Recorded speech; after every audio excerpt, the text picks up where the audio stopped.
자, 오늘 본문은 이제 마태복음 20장 마지막 사건 말씀입니다. 예수님께서 예루살렘으로 올라가는 길목에서 마지막 여리고에서의 사건입니다.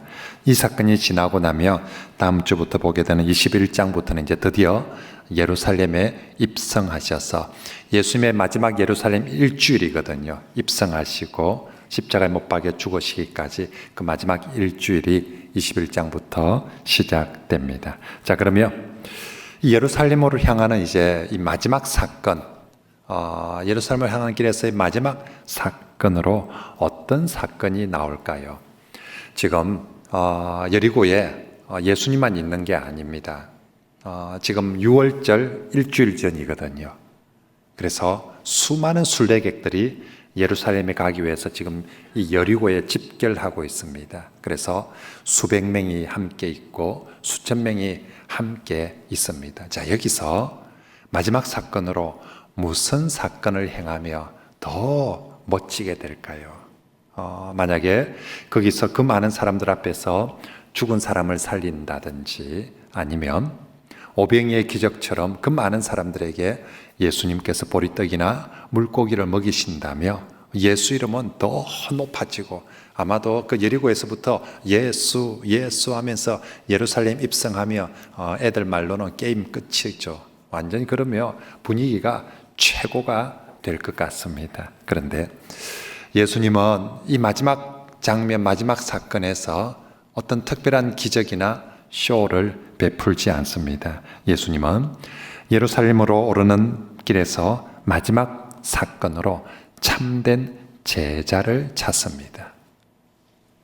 예루살렘에 들어가기 전에 마지막으로 이제 그들과 함께 있으면서 참된 제자를 찾고 있습니다.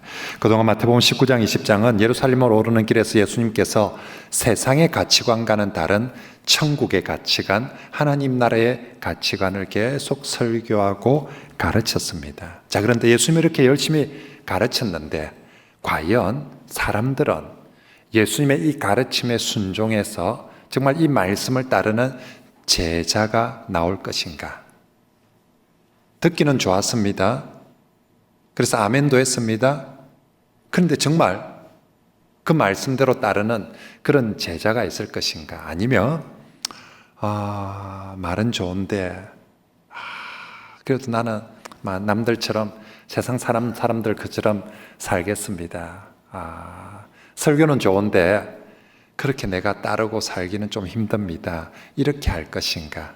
성경은 정말 지금 예수님께서 가르치는 이 하나님 나라의 가르침에 따르는 그런 제자들을 찾고 있습니다. 그래서 제일 첫 후보로 아주 멋진 부자 청년이 등장을 했던 것이지요. 여러모로 모든 조건이 너무 좋은, 정말 이 정도 되면 예수님의 말씀대로 따라가는 제자가 될 수 있겠다 싶은 그런 부자 청년이었는데 그 부자 청년은 돈 때문에 실패하고 돌아갔습니다. 자, 그래서 그 부자 청년은 실패한 제자의 샘플이다. 실패한 샘플이라고 말씀을 드렸습니다. 자, 그럼 이제 부자 청년 돌아가고 나머지 이제 12명의 제자들 남아 있는데 3년 동안이나 예수님을 따라다녔던 이 12명의 제자는 이제 예루살렘을 코앞에 두고 정말 제자다운 제자일까? 이제 3년을 예수를 따라다녔으니까 이 사람들은 진짜 예수님 제자답다라고 할 만한 그런 제자들일까? 안타깝게도 이 12제자들조차 바로 예루살렘을 코앞에 두고 처음에 그들이 갈릴리에서 출발할 때는 순수했습니다.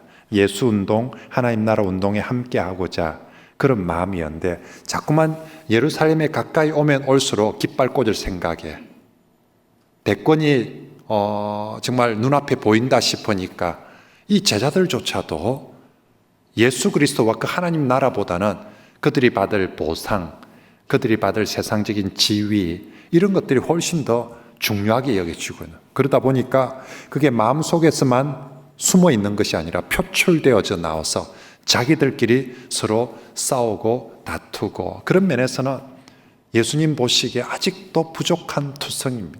3년을 따라다니는데도 이 정도 되면 이 사람들이 진짜 내 제자다. 이렇게 할 만큼 예수님이 내세울 수 있는 그런 상태가 못 되고 있습니다. 결국 예수님 입장에서는 마음이 급합니다. 이제 내일이면 예루살렘 들어가는데,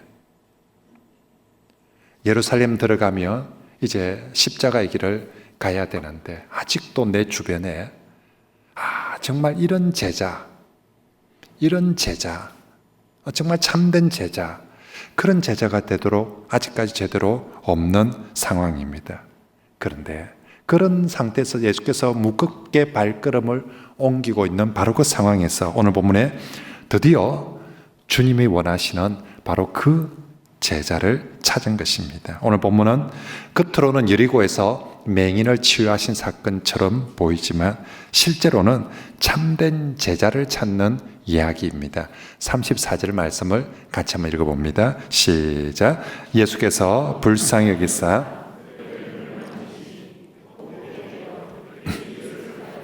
아멘. 이번 주 요절은 34절입니다. 그리고 34절에서 제일 중요한 제자가 됨에 있어서 제자 삼음에 제일 중요한 두 동사, 보게 되어 그리고 예수를 따르니라. 이번 올해 기말고사에 반드시 나오는 시험 문제입니다. 보게 되어 예수를 따르니라. 그게 동그라미 쳐놓으면 되겠습니다. 자, 먼저 보게 되었다는 것, 이 맹인들이 보게 되었다는 것은 육적인 눈이 떠여졌을 뿐만 아니라 영적인 눈이 떠여졌음을 상징적으로 보여줍니다. 구약 성경, 신약 성경 모두 본다, 눈이 떠여진다.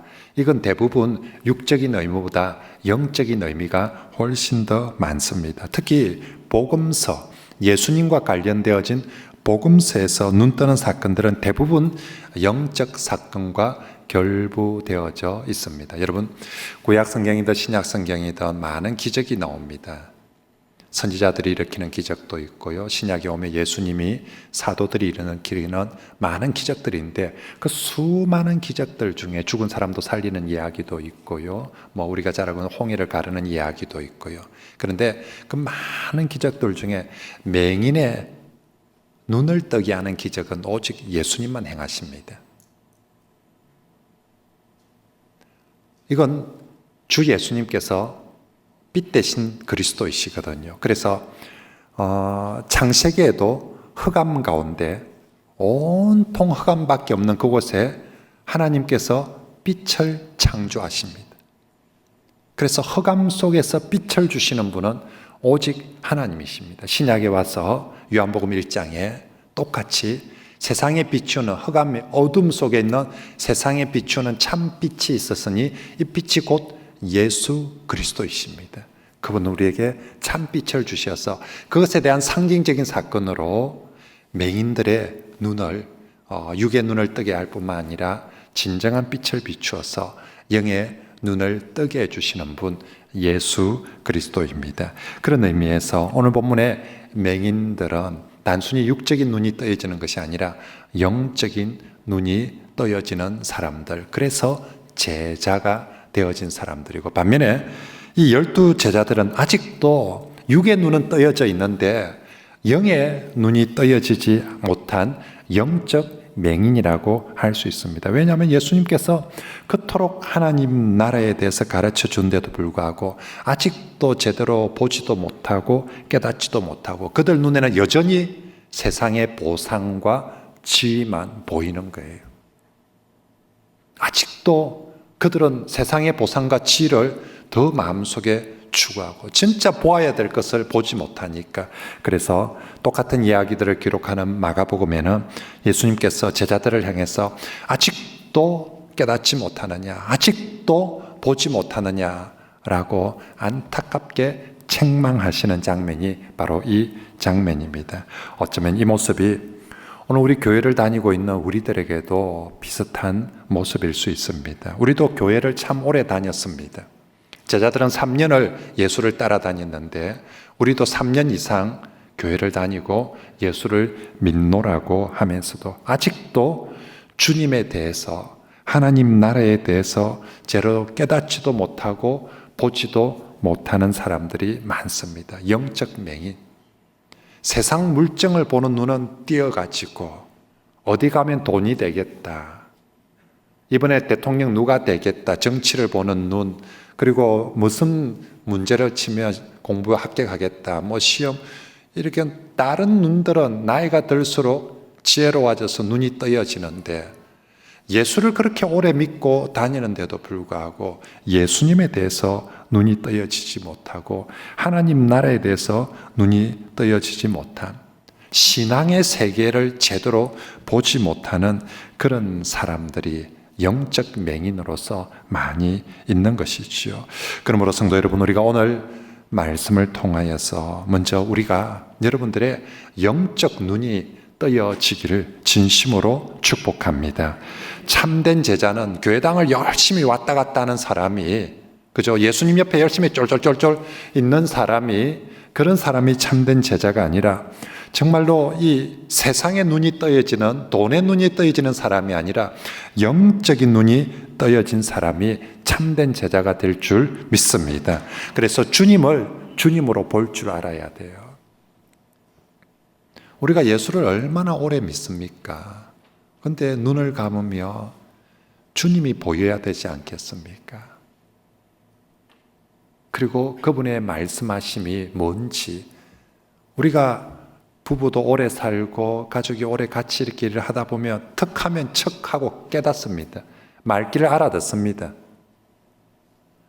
근데 우리가 예수 그리스도의 그분의 말씀하심이 무엇인지, 그분의 뜻하심이 무엇인지 그걸 보고 깨달을 수 있어야 되지 않겠습니까? 그분이 추구하는, 그분이 꿈꾸는 하나님 나라의 비전과 가치를 볼 줄 아는 그런 사람, 바로 그런 사람들이 영적인 눈이 떠연 사람들인 줄 믿습니다.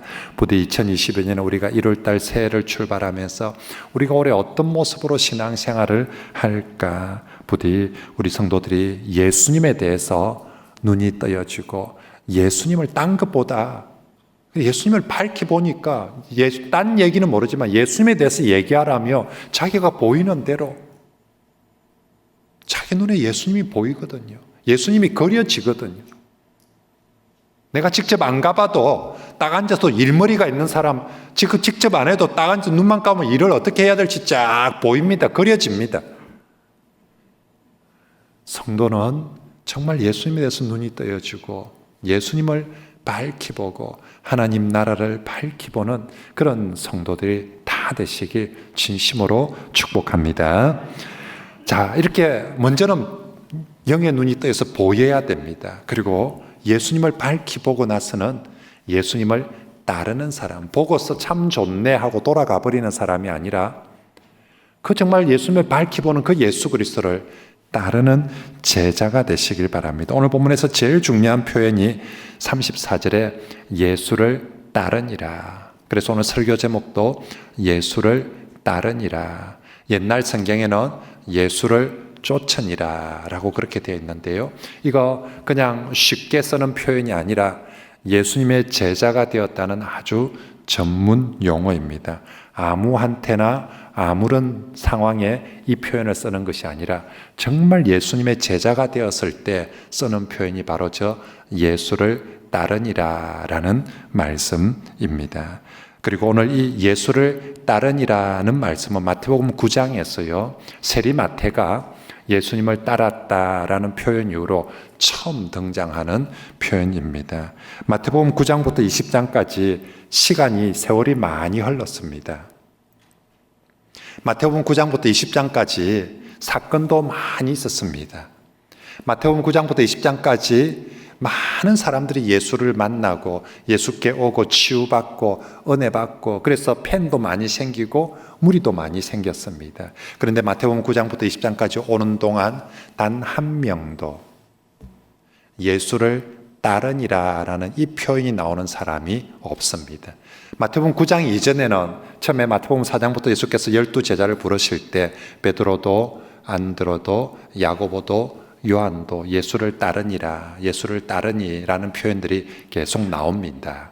그리고 마태복음 9장에 세리마태조차도 예수를 따랐다라고 표현합니다. 그런데 그 이후에 정말 많은 사람들을 만나고 많은 사람들이 교회를 옵니다. 많은 사람들이 예수가 좋다고 대단하다라고 말은 하는데 그 어느 누구도 예수를 따르니라 하는 사람이 없었습니다. 심지어는 앞서 부자 청년에게는 하도 예수를 따르니라 제자가 되는 사람 없기에 부자 청년에게는 예수님이 직접 얘기합니다. 네가 돈을 다 나눠주고 나를 따르라 라고 예수님이 직접 말씀하심에도 불구하고 부자 청년은 저는 차라리 돈을 따르겠습니다. 예수님보다는 세상을 따르고 돈을 따르겠습니다 하고 예수 따르기를 거절하고 돌아갔습니다. 그리고는 처음으로 이 본문의 맹인들이 눈이 뜨여지고 나서 예수를 따르니라, 예수를 따르니라는 제자가 된 것입니다. 그러니 이 장면은 사실은 여러분들은 이 34절을 단 1초 만에 아무 생각 없이 읽고 지나가 버리지만 예수님 입장에서는, 그리고 마태복음을 기록하는 저자의 마태 입장에서는 아마 그 시절에 빨간 펜이 있었으며 여기 예수를 따르니라에 빨간색으로 썼을 거예요. 별표를 했을 거예요. 네모를 했을 거예요. 정말 이건 감동적인 그런 장면이거든요. 예수님께서 그동안 저 갈릴리에서 얼마나 많은 사역을 했습니까? 그리고 마태복음 14장과 15장에는 저 이방 땅에까지 쭉 가서 사역을 했습니다. 정말 갈릴리에서 이방 땅에서 많은 사람들을 만나고 많은 사람들을 치유하고 많은 사람들에게 은혜를 베풀었는데 그 많은 사람들 중에 예수를 따르는 사람들이 없습니다. 팬들도 있었고 또 정말로 예수 좋다고 막 박수치는 사람들도 있었지만 예수를 따르니라 하는 사람이 없는 거죠. 그런데 오늘 본문에 드디어 예수를 따르니라 하는 제자를 만났으니 예수님 입장에서는 얼마나 그것도 예루살렘을 딱 앞두고 있는 장면이니까 얼마나 감동되겠습니까? 여러분, 우리 교회도 생각해 보십시오. 목사인 저뿐만 아니라 우리 장로님들이나 여러분들도 우리 교회가 좋은 교회다라고 소문이 나고 또 우리 목사님 좋은 목사님이다라고 하는데 그래서 사람들이 교회에 오긴 옵니다. 근데 1년이 지나도 한 명도 등록을 안 한다. 이게 한 달, 두 달 아무도 등록을 안 한다. 이러면 또 문제가 모르겠는데 1년이 지나고 지금 2년이 지나고 3년이 돼 가는데 한 명도 등록을 안 한다. 그리고 우리 교회에서 등록하고 한 명도 세례를 받는 사람이 없다. 그러면 저 담임 목사 입장에서는 정말 초조할 것 같아요. 힘들 것 같아요. 그냥 저는 교회에 왔다 갔다 구경하고 가는 사람들이 많아지길 바라는 것이 아니라 진짜 교회 등록하고 세례받고 정말 자라서 직분자가 되고 그래야 이게 목회가 되는데 분명히 왔다 갔다 하는 사람들은 많은데 한 명도 등록을 안 한다. 한 명도 세례를 받는 사람이 없다. 지금 예수님 곁에 사람들이 그랬던 거죠. 많은 사람들이 예수님 곁에 오가고 예수님 좋다고 설교도 잘하시고 좋대. 기적도 베풀고 말은 하는데 한 명도 예수를 제대로 따르지 않는데 오늘 본문에 드디어 이 맹인들이 눈이 떠여졌을 뿐만 아니라 예수를 따르는 사람이 되었습니다. 그래서 이 똑같은 이야기를 기록하고 있는 마가복음에는 이 맹인 두 사람 중에 한 사람의 이름을 바디메오라고 소개를 합니다. 바디메오는 성경에서 치유 사건 중에서 유일하게 실명이 거론된 사람입니다. 여러분 성경 어디에도 예수님 많은 병자들을 치유하지만 그 병자들의 이름이 기록되어 있는 병자는 없어요. 38년 된 병자, 날 때부터 소경되었던 사람, 12해를 혈루증으로 앓았던 사람, 귀신 들린 여자 이런 식으로 표현하지 그 사람 이름이 뭔지를 소개하는 사람은 아무도 없습니다. 그런데 유일하게 바디메오는 실명으로 소개합니다. 왜 바디메오만큼은 그 이름을 바디메오라고 소개를 하고 있습니까? 그것은 바디메오가 단순히 치유받은 사람 중에 한 사람이 아니라 주님의 제자가 되었기 때문입니다. 그래서 바디메오란 이름은 병자로서의 이름이 아니라 제자로서의 이름으로 그의 이름이 소개되고 있는 것이지요. 만약에 바디메오가 그냥 치유받은 한 병자 같으며 여리고의 맹인이었다라고만 하고 끝내버렸을 텐데, 그는 그냥 치유받은 한 병자가 아니라 예수를 따르는 제자가 되었기 때문에 성경은 제자의 이름을 소중하게 기록하고 있는 것입니다. 그런 면에서 성경은 언제나 세상 어떤 사람의 이름보다 제자의 이름, 예수님을 따르는 제자의 이름을 소중하게 여깁니다. 세상 사람들은 국회의원이나 부자들, 성공한 사람들의 이름을 명부에 기록하고 기억할지 모르겠지만 하나님 나라에서는 예수님을 따르는 제자의 이름을 가장 존귀하게 기억하게 될 줄 믿습니다.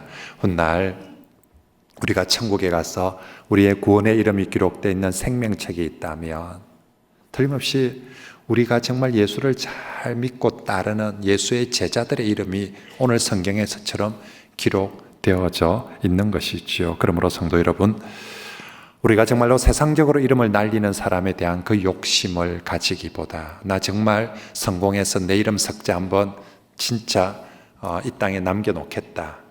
정말 내 이름 석자 우리 학교에서 우리 직장에서 어디에서 한번 내 이름 남겨놓겠다.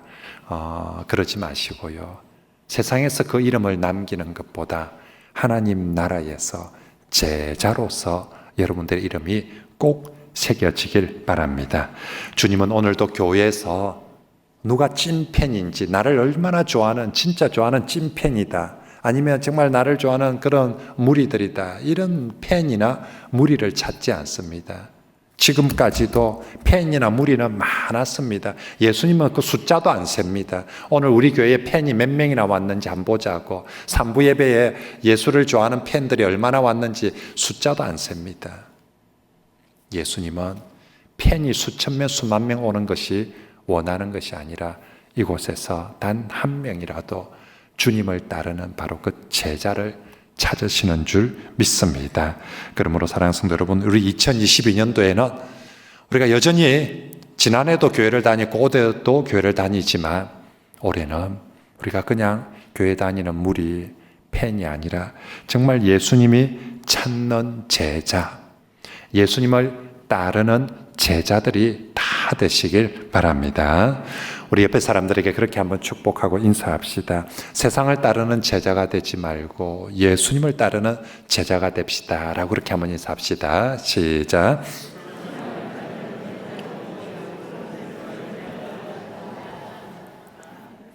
그죠? 우리를 보고 그리스도인이라고 합니다. 우리 스스로. 그리스도인이 뭡니까? 그리스도를 따르는 사람들, 그리스도에게 속한 사람들. 세상에 속한 사람, 세상을 따르는 사람은 세상 사람이라고 표현하고요. 그리스도에게 속하고 그리스도를 따르는 사람을 그리스도인 제자라고 말합니다. 우리 이름표는 그리스도인 제자라고 붙여놓고 실제로는 세상을 쫄쫄, 우리 사는 기준이 남들처럼이 되면 안 돼요. 남들처럼 큰 욕심 없고요. 그냥 남들처럼 사는 게 제 꿈입니다.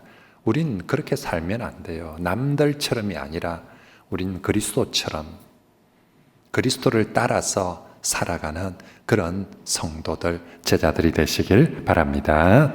자, 그러면 저들은 어떻게 처음 출발할 때는 맹인이었어요. 처음 출발할 때는 거지였어요. 그런데 어떻게 34절 끝날 때는 예수를 따르니라, 이런 제자가 되었습니까? 어떻게 그들이 육의 눈이 떠여질 뿐만 아니라 영의 눈도 떠여져서 그렇게 예수를, 정말 성경에 예수를 따르니라 라고 기록할 만한 그런 제자가 되었습니까? 오늘 본문을 통해서 몇 가지 제자의 요건들을 살펴봅니다. 자, 먼저는 제자됨에 있어서 가장 중요한 것은 신앙 고백입니다.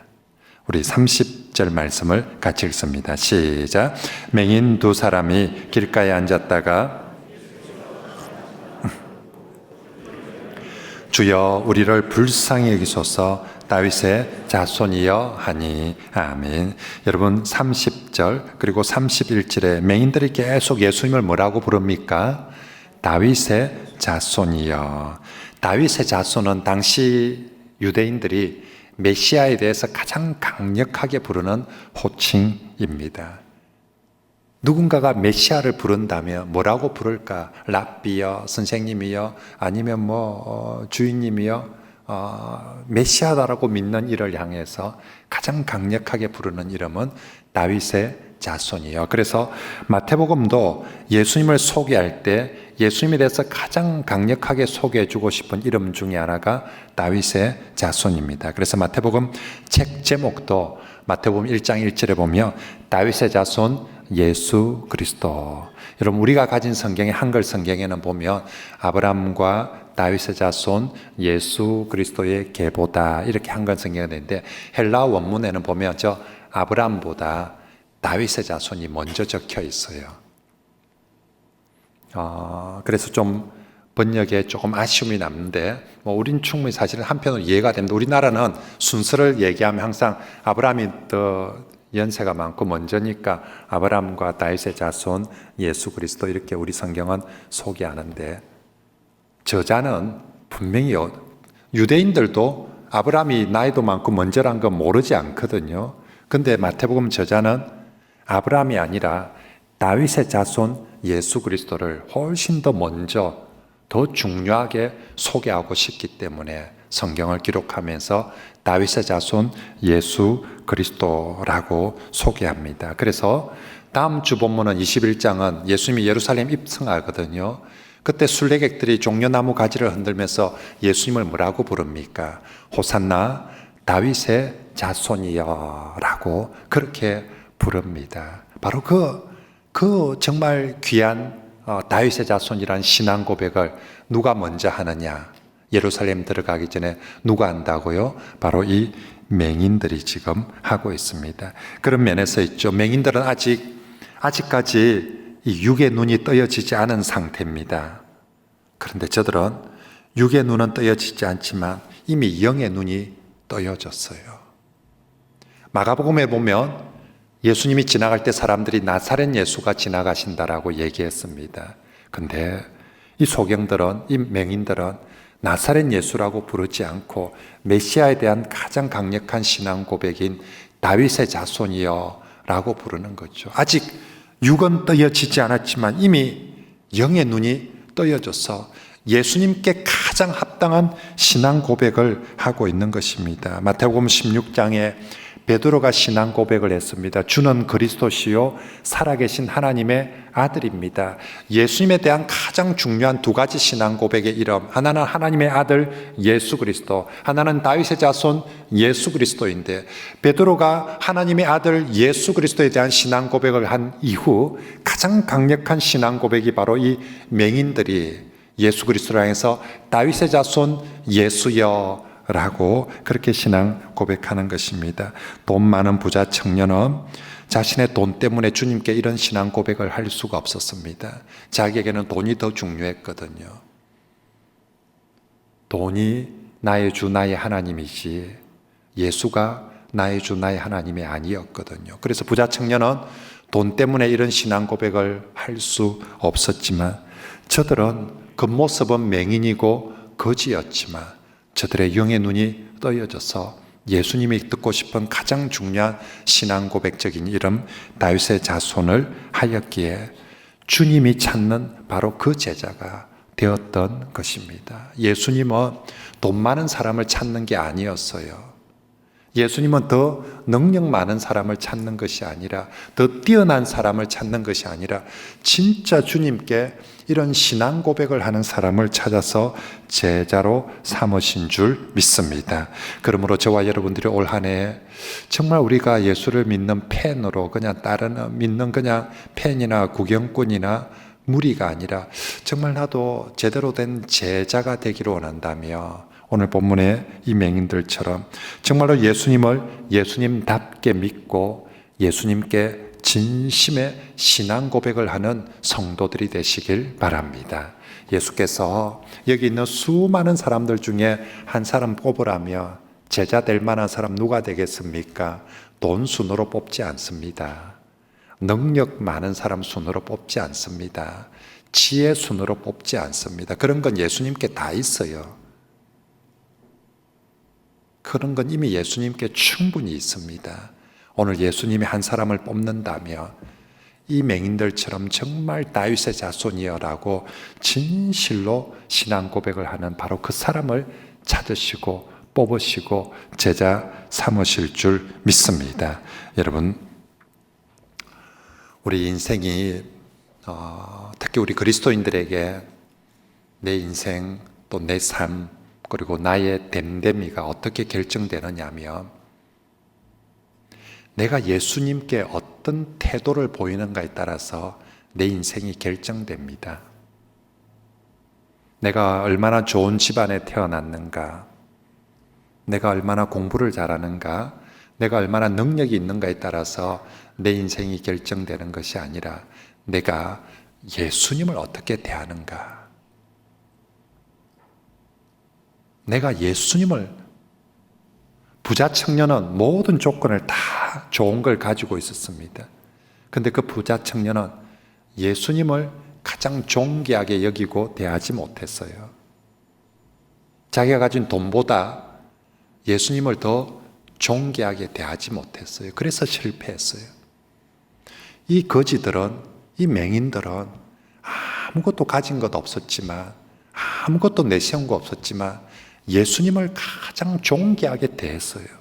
남들이 부르지 않는 다윗의 자손 예수여를, 예수님을 다윗의 자손으로 가장 존귀하게 대해 주었기 때문에 예수께서 그들을 가장 존귀한 주님의 제자로 삼아 주신 줄 믿습니다. 그렇습니다. 나는 왜 이렇게 가난한 집에 태어나가지고, 나는 왜 처가복도 없고, 나는 왜 공부를 못해서 좋은 대학도 못 가고 좋은 직장도 못 가고 내 인생은 왜 이렇노? 그렇지 않습니다, 여러분. 우리에게 아무런 좋은 조건이 없다 할지라도 내가 예수님을 이 세상에서 가장 존귀하게 여기며 주 예수님께서 우리 인생을, 우리를 가장 존귀하게 제자로 여겨 주실 줄 믿습니다. 그래서 정말 우리 참된 신앙 고백을 주님께 하고요. 두 번째로 정말 진정한 제자는 힘들고 어려울 때 포기하는 것이 아니라 더욱 소리 질러 주님을 찾는 사람입니다. 31절을 읽습니다. 시작. 무리가 꾸짖어 잠잠하라되 다윗의 자손이여 하는지라. 아멘. 이 맹인들이 주님을 찾고자 할 때 상황이 녹록하지 않았습니다. 주변 사람들이 니 교회 왔나? 우리가 도와줄게. 잘해봐라. 예수 믿는 거 좋은 일이지. 교회 다니는 거 좋은 일이지 하면서 열심히 도와주지 않습니다. 무리들이 꾸짖어 잠잠하라 합니다. 계속해서 꾸짖어 잠잠하라고 그렇게 합니다. 어디 교회 오냐고. 이 코로나 시국에 왜 교회를 가냐고. 이 코로나 시국에 무슨 예수냐고 계속해서 핀잔을 줍니다. 하지만 이들은 힘들고 어렵다고 해서 포기하거나 부자 청년처럼 딴 데 가봐야 되겠다라고 다른 데 가지 않습니다. 예수 한번 믿어볼려 했더만, 교회 가볼려 했더만 뭐 사람들이 그리 불친절하고 또 뭐 반갑게 맞아주도 안 하고 뭐 처음 왔다고 구박하고 뭐 다른 데 갈란다, 저래나 가자, 딴 데 가자. 그렇게 하지 않습니다. 힘들고 어려울 때 진짜 믿음은 더욱 주님을 향해서 소리 지르고 있습니다. 31절에 무리가 꾸짖어 잠잠하라 함도 현재행입니다. 한두 번 꾸짖는 것이 아니라 계속 반복해서 꾸짖어 잠잠하라고 합니다. 여러분, 사람들이 이 소경들, 거지들 보고 조용히 해라, 조용히 해라. 여러분, 제가 지금 목이 아파서 말을 크게 못하는데 이런 톤으로 얘기하겠습니까? 우리 키우는 엄마들 알죠? 아가 말을 안 듣는다, 조용히 해라, 조용히 해라. 2번, 3번 반복할 때 그죠? 그렇지 않습니까? 틀림없이 무리들이, 그 무리들 중에서는 제자들도 있었을 겁니다. 어디 이게 돈도 안 되는 게 와가지고 아마도 반복할 때마다 소리는 높아질 겁니다. 그런데 그렇게 조용히 하라고 나무라고 핍박을 하는데 이 맹인들의 소리 지르는 것도 현쟁입니다. 한 번, 두 번이 아니라 계속 반복해서 주님을 향해서 소리 지르고 있습니다. 아마 조용히 하라는 소리만큼이나 이들도 더 크게 다윗의 자손을 다윗의 자손이여, 다윗의 자손이여 라고 그렇게 부르고 있을 것입니다. 언제까지 이 짓을 합니까? 언제까지 이렇게 불러야 됩니까? 예수님이 봐주실 때까지. 이게 믿음. 예수님은 도대체 뭘 보고 이 정도면 됐다. 아, 저 사람 진짜 믿음이 있구나. 예수님 도대체 뭘 보고 판단하십니까? 예수님 봐주실 때까지 주변에서 그렇게 핍박을 하고 그렇게 반대를 하고 그렇게 위협을 하는데도 불구하고 힘들 때 포기하는 것이 아니라 부자 청년처럼 가버리는 것이 아니라 더욱 소리 지르는 모습을 보니까 됐다는 것입니다. 이 사람 제자 이름에 기록해라. 예수를 따르는 사람으로 충분하다라고 말씀합니다. 그렇습니다. 정말로 내가 진짜 믿음의 사람인가? 내가 정말 주님을 따르는 제자인가? 힘들고 어려울 때 포기해버리는가? 아니면 힘들고 어려울 때 더욱 주님께 부르짖는가? 부자 청년은 좀 힘들고 좀 어려우니까 그냥 가버립니다. 뭐 예수 아니면 뭐 할 데가 없나? 내가 뭐 돈도 있고 뭐 직장도 있고 뭐 하려고 너 굳이 여기서 이런 소리 들어가면서 있겠노라고 부자 청년은 가버렸습니다. 하지만 이 맹인들은 갈 수가 없었습니다. 포기할 수가 없었습니다. 왜요? 주님밖에 없거든요. 주 예수님밖에 없거든요.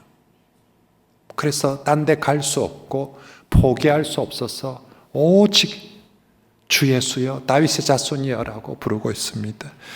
여러분, 저 맹인들이 예수밖에 없다는 증거가 뭡니까?